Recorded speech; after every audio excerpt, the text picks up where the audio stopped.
Dělej z brouka skálu a ze skály brouka.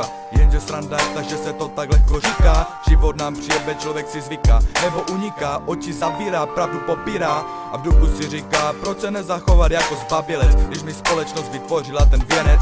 Přijebe nám haluze, reakce, situace, bez nějakého návodu nepůjde to hladce. Nepoznáš, co je co, i když si měl plán, jak se zachovat, co je co a my můžeme i zkrátovat. Nebo za pár let na to jenom vzpomínat, že ti nejvíc dovedla pomoc rozluštit nemoc. Jen dobrá slova, znova jsem schopen pomoct, i když vím, že se mi to nevrátí, i když vím, že se mi to od něj neoplatí. Jenže lidi si stejně nevíc zapamatují to zlo, co si udělal, ale proč? Proč vlastně? Nezajímá je proč. Ne všichni lidi, teda pardon, držím paragon a cítím se jak Napoleon. Přežiju všechno a za pár let zůstane vzpomínka, to byl on. Ale lidi je víc vlastně než jen milion. Vidím se v odraze zrcadla, kam směřuji, do boje či do divadla. Tohle je život a já hlavní postava, stejně jako ty si, brácho, ta hlavní postava, co jede, i když třeba zrovna postava. A to smyslný vždycky zůstává.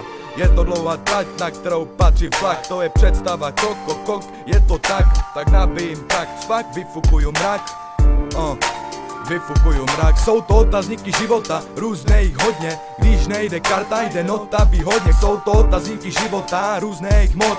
Dobrý člověk vždycky potřebuje pomoc. A je to lež, že až tam dojdeš a uděláš co chceš, bude to bez obav, nemůže se už nic stát. Vždycky dojde totiž nějaký těžký stav, tak ho pozdrav. Když zůstaneš na chvíli stát a na chvíli se prázdnoty ptát, musíš to překonat i dál s časem a hlavně nesmíš zaspat. A taky na každém konci díváme se na začátek, přitom zapomínáme, před námi je počátek. V hlavě mám vždycky srovnaný zmatek, proč na některý čekáme, jen aby nás mohli zradit. Proč se stále masa snaží vyčnívající zařadit. Každý by měl dobře znát to svoje místo a já se poznávám a znám svoje město. Co je štěstí, víš to? Je to divný, že naši přátelé jsou na nás mega vlivní. A k čemu přece vzetí, když co by si měl změnit, stejně člověk nevidí. A co by sebe chtěl, stejně to nejde, protože uvnitř vlastně ten týpek ani nechce. Toto jsou otazníky života, řečeno těžce i lehce. Jsou to otazníky života, různé jich hodně, když nejde karta, jde nota výhodně. Jsou to otazníky života, různé jich moc.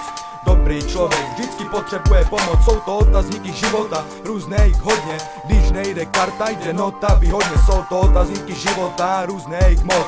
Dobrý člověk vždycky potřebuje pomoc.